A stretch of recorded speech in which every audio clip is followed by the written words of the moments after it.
thank you so much for inviting me. Absolutely welcome. We've been trying to do this for a little while, haven't we? So it feels really nice to touch base in the new year and kind of have a nice chat with you. I'm so looking forward to hearing what you've got to offer, because I feel like it's really different to a lot of other people I've connected with. So do you want to give us a little intro? Just tell us about yourself and what you do and the benefits of what you do and how you got into it. Just give us a little synopsis. Yes. So I'm going to try and keep it as short as possible. I really am one of those people who loves to like delve in and have really deep, long conversations. So I'll try and keep it as short as possible. So I'm Dani. I'm 26. I started the business Bello Mind and Soul, which is my baby. I started my business when I think I was like 23 at the time. So yeah, really, so like I still am quite young, and I felt really young at the time. I started my business Bello Mind and Soul because when I was very young, I struggled a lot with my mental health, low mood and depression, and I didn't really find having a talking therapist very helpful at the time at all. I think there's nothing wrong with that at all. Like, everyone has their own kind of like needs to be met, and some people find talking therapists really helpful. Personally, for me, I didn't find it helpful. So what I used to do is to scribble on a piece of paper or just doodle, and I found like a sense of home in that creative process. But how do I bring this to the people? And I remember looking at a list of art jobs, and one was art therapy, and I was like, what the hell is art therapy? Like, what is this? Like, I've heard of therapy, but art therapy, like, do you just colour? Do you just draw? Is that the place where people do that little kind of symbol and they're like, what does this mean? What's this? So I went to study at University of Wales doing arts, where I learned about working with a diverse range of adults and children with like some people had like autism, and some people I worked with were just in like mainstream schools, and some adults I worked with in the community. So it's a range of different people. Using creativity as a way to meet their mental health needs. So that could mean, that's very broad and very vague, I know. So some of that work that I'm talking about, I create my own activities. So I have activities on how to develop your own confidence, how to manage with anxiety, how to kind of like delve in and try and like create more motivation. But I also have a space where people can just sit and get creative. They can draw, they can write, they can do whatever they want to, but it's a space where this really helps you express your emotions without any pressure or necessarily like kind of judgment on how you kind of verbalize this. So it's kind of a way of just sitting in a space for yourself. And so my business is now turned into, I do online workshops, which are group weekly workshops, and I do in-person workshops, which are like one-to-one, group-based, and I also work in schools and other organisations. And it's benefited so many mums out there that I've worked with, mums to just give them like just a little bit of time for themselves to decompress, to express their emotions, to just feel like safe, especially the group weekly workshops. I have like a group of mums who come together, and they just, like, it wasn't necessarily meant to be just for mums, but that's the people who kind of came to these sessions. They started through lockdown. And that's where people just kind of like connected and have a sense of like, you know, this is for me, this is my time. And I guess that's so precious as a mum. So yeah, absolutely, that's so interesting. I love that you found it, like you almost found it naturally first and then found out that it was a thing. Yeah. I like that. That's so fascinating. And like obviously kind of my approach is all about that kind of that mum space and what that means and how we can look after ourselves in that space, and like exactly like you said, have time for yourself. So I think that's really, really, really cool. I love it. I was thinking before our chat about art and creativity, and like weirdly kind of the universe often does this, doesn't it? Like pings different things to you at different place, kind of makes you notice little connections. But even before we had this chat, I was thinking about creativity, and I get the impression, I get the sense in myself, and it's probably the case that we kind of lose that as we get older. I don't know, unless your profession includes creative, unless you're like a musician or an artist, or you work within that art space. If you're just kind of like a normal person, you know, you go your job and stuff, I feel like as kids we express a lot through creativity and art, and like I did a lot of dance when I was growing up and stuff, and I kind of got to the point now I'm like, what do I do now that's creative? And I don't really think there is much that I do that's creative. There's a lot of kind of creativity in my kind of marketing work, like career space, I suppose. But yeah, do you have any kind of input on that? Do you think as adults we kind of lose that, or kind of don't have outlets to do that as naturally? I don't know. Yeah, so that's really interesting, because a lot of the feedback I get is like, I'm so glad I came. So some of the workshops, just to put context to this, have been at like kind of like either craft fairs, or even I've been at like wellbeing fairs, or places where you might not necessarily come across creativity and wellbeing. Like kind of I've done like pub kind of fun fairs and things like that when I first ever started, and people have been like, oh, what's that? And they've come across adults and they've always said to me, I'm so glad that I actually took time to do this, because I don't have time for that anymore. Like I've not got creative since I was like 5 or 6. And I'm like, I'm not drawn to anything. And I think also school gives us a lot of pressure to have a pencil in hand and draw in a certain way. And then that necessarily kind of stops, because you're like, actually, you just start getting into kind of like the working world, but you might have wanted at that time when you were in school to express in your own freedom. And because you didn't get that, you then kind of become distant to it. You kind of then like start, I don't know what the working world kind of structured and kind of just I think it happens a lot. Like I noticed, especially in my undergrad and just after, even though I know it was in creativity, I was delivering creative workshops, but I wasn't doing work for myself at all. Like I wasn't getting creative for myself at all until very recently.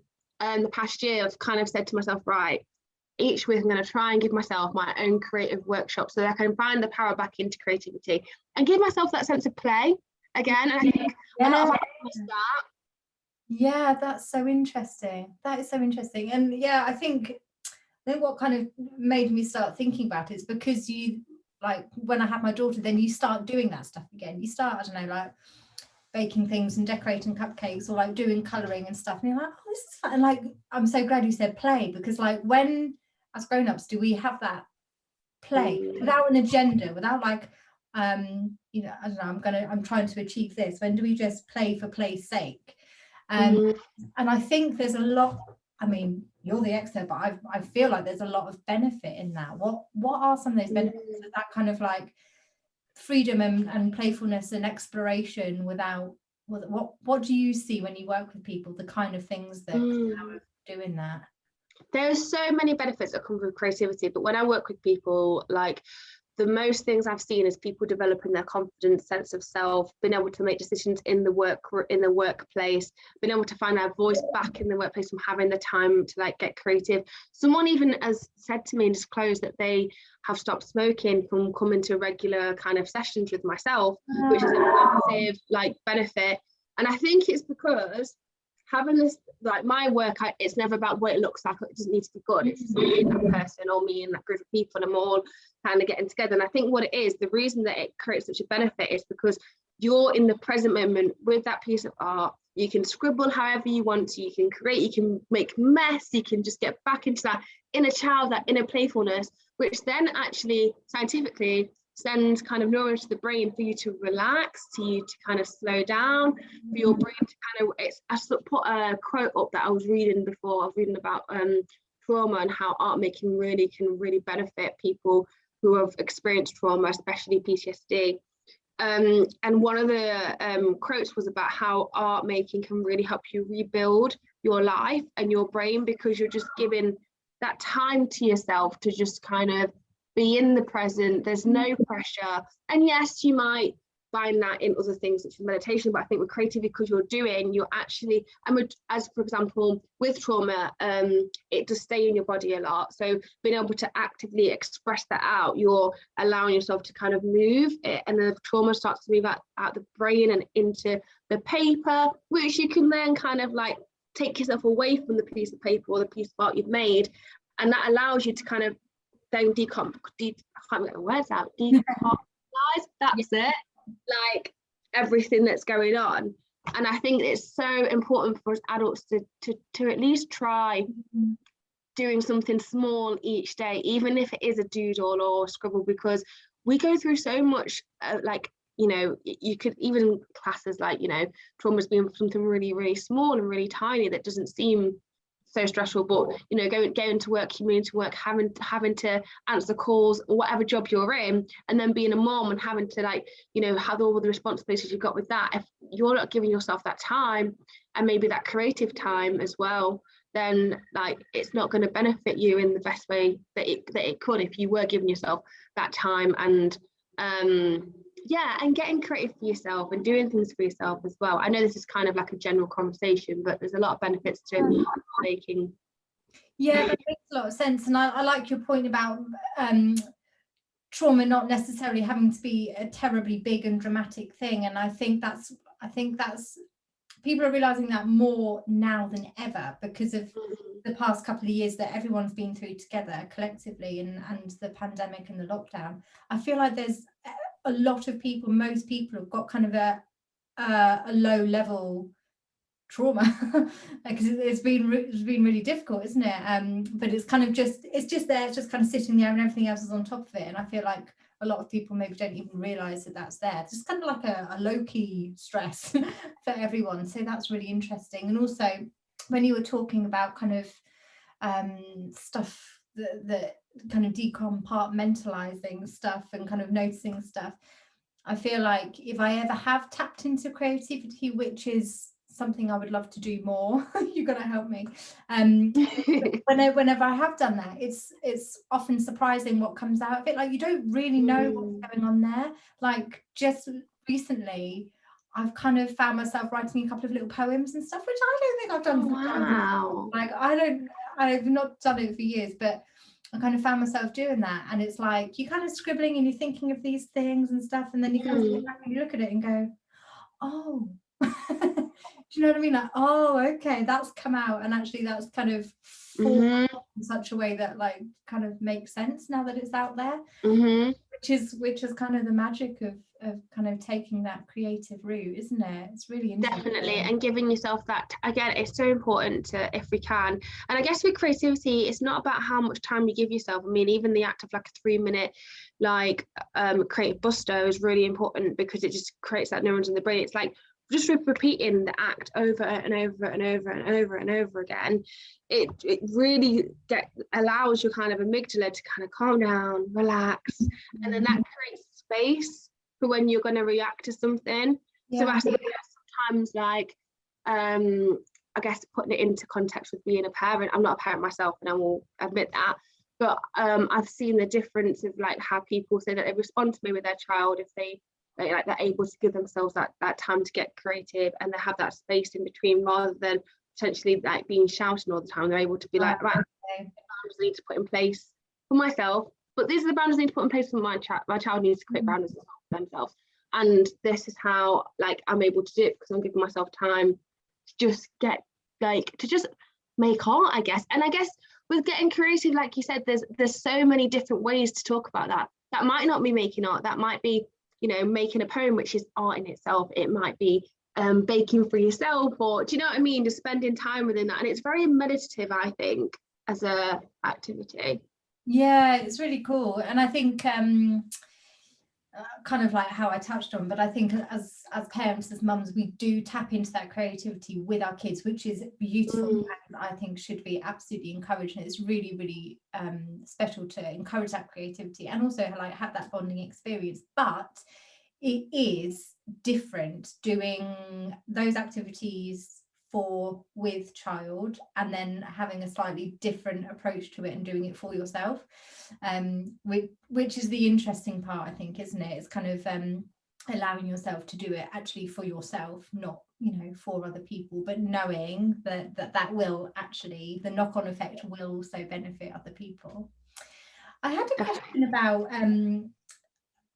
because I think of myself as a fairly creative person, I suppose. My background is in the arts and like dance and stuff like that. But a lot of people feel, and whether it's just like a narrative that you tell yourself, but a lot of people think I'm not a creative person, or I'm rubbish at drawing, or I'm not arty at all. How would you kind of encourage, maybe if people felt like that, because it's not, I get the impression it's really not about the art or about the what's produced, it's about the process. So if someone's like, I'm not an arty person, or I'm just not creative, are there some kind of non-intimidating, kind of gentle ways that they might be able to start to explore this? And I imagine they'd probably even more benefit than a creative person. But yeah, what would you suggest for that kind of group of people? I guess like I've had that before. I've been to like kind of like where I've done like public workshops, and people have come like, I'm not really creative and this is not really for me, but they've stayed and they've been like, okay, so there's something you might want from this. So what we've worked on together is literally what we're going to do in a bit is kind of just scribbling on a piece of paper. The act of scribbling on a piece of paper and making marks on a piece of paper doesn't need to look like anything, doesn't need to be anything, it doesn't need to necessarily be a Picasso art piece. I guess take away the judgment and pressure of what it looks like and the outcome, then it creates kind of freedom, and you realize, oh, actually I have got this within me. So the biggest thing you can do for yourself is literally, I'm trying to think about the version, so this is just like this, it looks kind of cool, but the idea is it's just kind of like mark making and lines, and there's nothing that I actually wanted to make with this. It was just kind of like, right, okay, got a piece of paper in front of me, I'm just going to make some lines on a piece of paper. Yeah, nice. And added more and added more. And the best way to start off is, rather than using the big piece of paper, maybe fold it into kind of a small space so it feels less intimidating, and then making marks, and then fold it out and fold it out and fold it out and see what it is. Or you could even do something simple where like you start off with maybe drawing like a blob or a circle and just colouring it in, like, and don't worry about it being in the lines either, it's just like an idea. Do you know what I mean? Like, I just think the act of that in itself is going to create so many benefits for anybody who tries it. So definitely go for that. Cool. Do you know what it just reminded me of? You know, like on really, really old school computers, when you'd like squiggle and then you'd like colour in the little bits. I used to love things like that. No, I do find like literally just like little squiggles, because I just think it's not about what it looks like. I mean, I guess I used to always see my mum when I was younger doodle on the phone. Like, she used to always just create like little squiggles and things. And I guess we can all have a go at that. I mean, if you can draw a circle or a square, and it doesn't need to be a perfect circle or a square, then you can do anything. Yeah, that's so interesting. Yeah, and they do like when you were at school and you were really like disinterested in the teacher. Oh, you, it's so funny, it's so true. Yeah. So like ordinarily on these chats, I like to be set a little challenge or like a homework thing to go away with, but I think we're just going to have a go at something together, aren't we? Yes, so I'm going to set us off in the direction of, again, this is like maybe an example piece, doesn't need to look anything like that, but what we're going to do now is just basically get whatever you've got. So if you want to join in with us, you might want to use just the back of an envelope or a piece of scrap paper. It doesn't need to be anything amazing. And you might want to get like a pen or a highlighter or anything you can find. And all I want you to do is just kind of create, there we go, just kind of create different lines on a piece of paper. So because I've got like, I love a notebook, so I've got notebooks. But actually, I really liked your point about like starting small and that being I'm going to choose my small notebook. Go for a small one. Rip a bit of paper out. This is so exciting. Okay. So we're just gonna literally just start like kind of scribbling on the piece of paper, making different lines. I don't know if you can really see that because I'm using a pencil. Just any kind of lines or shapes. And this is kind of called mindful creating. So there's a mindful painting activity which you can do to paint, but you're just going with the flow of the paper and the pencil paper, whatever feels good.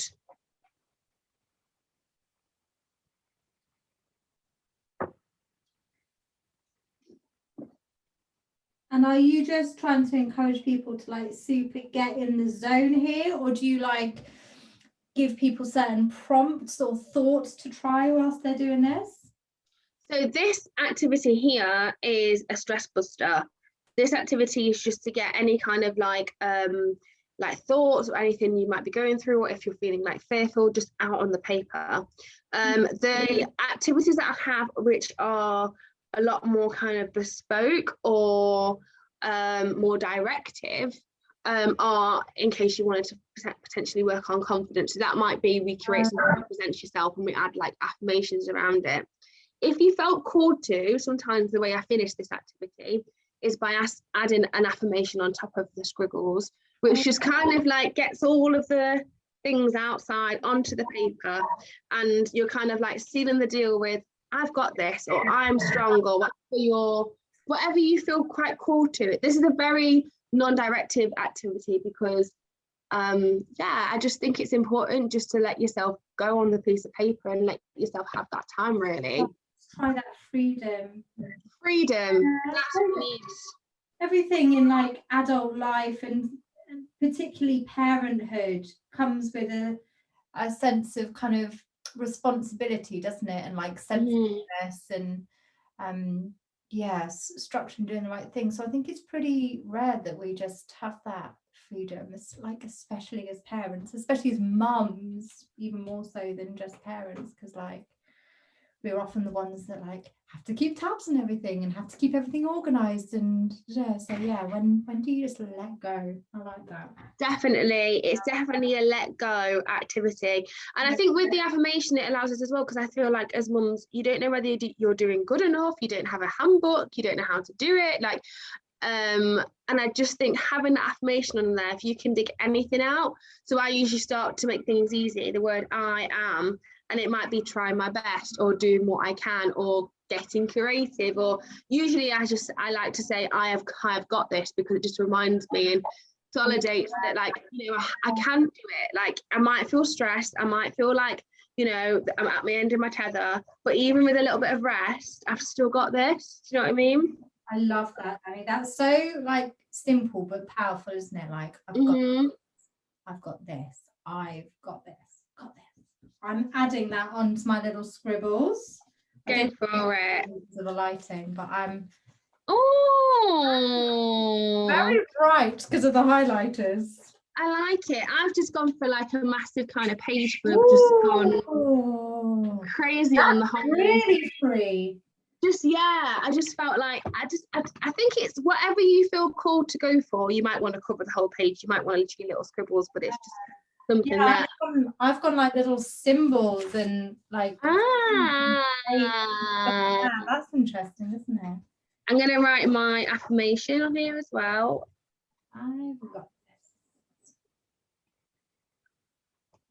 this. I am good enough on here, because sometimes as well we need that kind of reminder that, you know what, I'm good enough.